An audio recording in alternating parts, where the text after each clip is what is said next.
కోనసీమ జిల్లా రాయవరంలో ఘోర ప్రమాదం జరిగింది. బాణసంచా తయారీ కేంద్రంలో పేలుడుతో 7గురు సజీవ దహనమయ్యారు. మరో 10 మందికి తీవ్ర గాయాలయ్యాయి.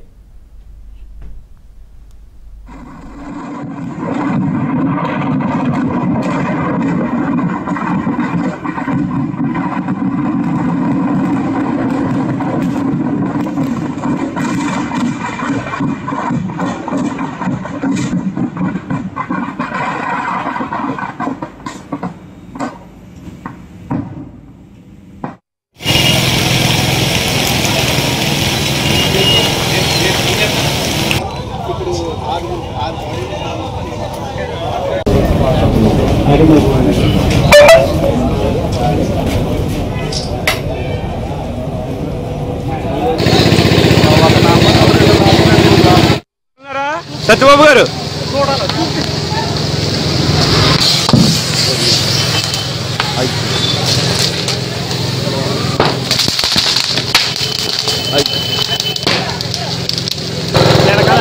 వెనకాల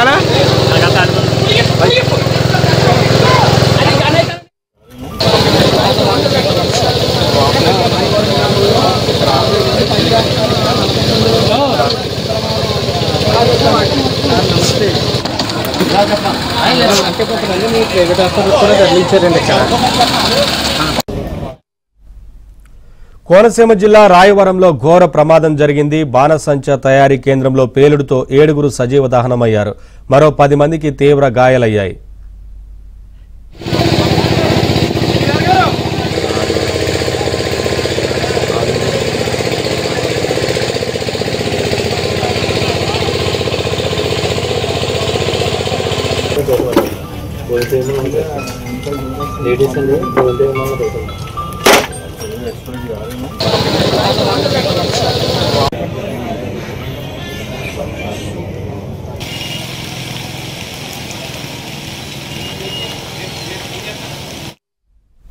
అప్డేట్స్ మా ప్రతినిధి రాజబాబు అందిస్తారు. రాజబాబు, ప్రమాదానికి గల కారణాలపైన ఏం చెప్తున్నారు? అక్కడ ఫైర్ సేఫ్టీ అధికారులు ఏం జరిగింది? నవీన్, అంబేద్కర్ కోనసీమ జిల్లా రాయవరం మండలానికి సంబంధించి కొమరపాలెంలో బాణసంచా తయారీ కేంద్రంలో భారీ పేలుడు సంభవించింది. అంటే ఈ పేలుడికి సంబంధించి ఇప్పటికే అధికారులు కూడా సంఘటన స్థలానికి చేరుకున్నారు. పేలుడికి సంబంధించిన కారణాలు ఏంటనేది కూడా ఇక్కడ దర్యాప్తు చేస్తున్నారు. మరి కొద్దిసేపట్లోనే పేలుడికి సంబంధించిన కారణాలు కూడా పూర్తి స్థాయిలో అధికారులు వెల్లడించే అవకాశం ఉంది. ప్రస్తుతం అయితే కనుక ఈ ప్రమాదంలో ఇప్పటి వరకు 7గురు మృతి చెందారు. మరో 8 మందికి తీవ్ర గాయాలయ్యాయి. వీరిలో 4గురు పరిస్థితి విషమంగా ఉంది. ఈ 4గురిని కూడా ఆసుపత్రికి తీసుకెళ్లి చికిత్స అందిస్తున్నారు. ప్రస్తుతం అయితే కనుక అధికారులు అంటే స్థానిక ఎమ్మెల్యే అనపర్తి ఎమ్మెల్యే నల్లమిల్లి రామకృష్ణారెడ్డి పుటావుటిన సంఘటన స్థలానికి చేరుకుని ప్రమాదానికి కారణాలు ఏంటనేది కూడా అధికారులతో మాట్లాడుతున్నారు. అధికారులతో పూర్తి దర్యాప్తు కూడా చేస్తున్నారు. ప్రస్తుతం సంఘటన స్థలంలో ఎమ్మెల్యే రామకృష్ణారెడ్డి ఉండి పర్యవేక్షిస్తున్న పరిస్థితి అయితే నెలకొంది. మరో పక్క చూస్తే కనుక అంబేద్కర్ కోనసీమ జిల్లా కలెక్టర్ మహేష్ కుమార్ తో పాటు జిల్లా అధికారులు కూడా సంఘటన స్థలానికి చేరుకున్నారు. ప్రమాదానికి సంబంధించిన కారణాలు అయితే కనుక దర్యాప్తు చేస్తున్నారు. ప్రస్తుతం అయితే కనుక ఇది చాలా దారుణంగా పరిస్థితి అయితే ఉంది. భారీ పేలుడు సంభవించడం, ఒక్కసారిగా దట్టమైన పొగలు రావడం, భారీ శబ్దాలు రావడంతో స్థానికులు కూడా భయాందోళనకు గురయ్యి పరుగులు తీయడం జరిగింది. అంటే ఇక్కడ ఏదైతే ఈ ప్రమాదం సంభవించిన ప్రాంతం ఉందో ఈ ప్రాంతానికి సంబంధించి సుమారుగా 70 సంవత్సరాల నుంచి బాణసంచా వ్యాపారం చేస్తున్నట్టు కూడా స్థానికులు చెప్తున్నారు. ఎప్పుడు ఇక్కడ ప్రమాదం సంభవించలేదు, ఫస్ట్ టైం ఇక్కడ ప్రమాదం సంభవించింది. అన్ని మెజర్మెంట్స్ అంటే సేఫ్టీ మెజర్మెంట్స్ అన్ని తీసుకున్నప్పటికీ కూడా ప్రమాదం సంభవించింది అనేది కూడా ఇక్కడ స్థానికులు అయితే చెప్తున్నారు. ఈ గణపతి వర్క్స్ కి సంబంధించి బాణసంచా వర్క్స్ కి సంబంధించి వెలుగుబంటి సత్యనారాయణ యజమానిగా ఉన్నారు. అంటే ప్రస్తుతం అయితే ఆయన పరిస్థితి కూడా ఎలా ఉంది అంటే ఈ మంటల్లో ప్రస్తుతం 7గురు చనిపోయారు. వాళ్ళని ఇప్పటి వరకు కూడా ఎవరు అనేది గుర్తుపట్టలేని పరిస్థితి ఉంది. ఎందుకంటే భారీ పేలుడు సంభవించడం, మృతదేహాలన్నీ కూడా పూర్తిగా కాలిపోవడంతో ఆ మృతదేహాలను కూడా గుర్తించలేని పరిస్థితి అయితే నెలకొంది. ఈ ఏదైతే ఫైర్ వర్క్స్ నిర్వహిస్తున్నారో యజమాని కూడా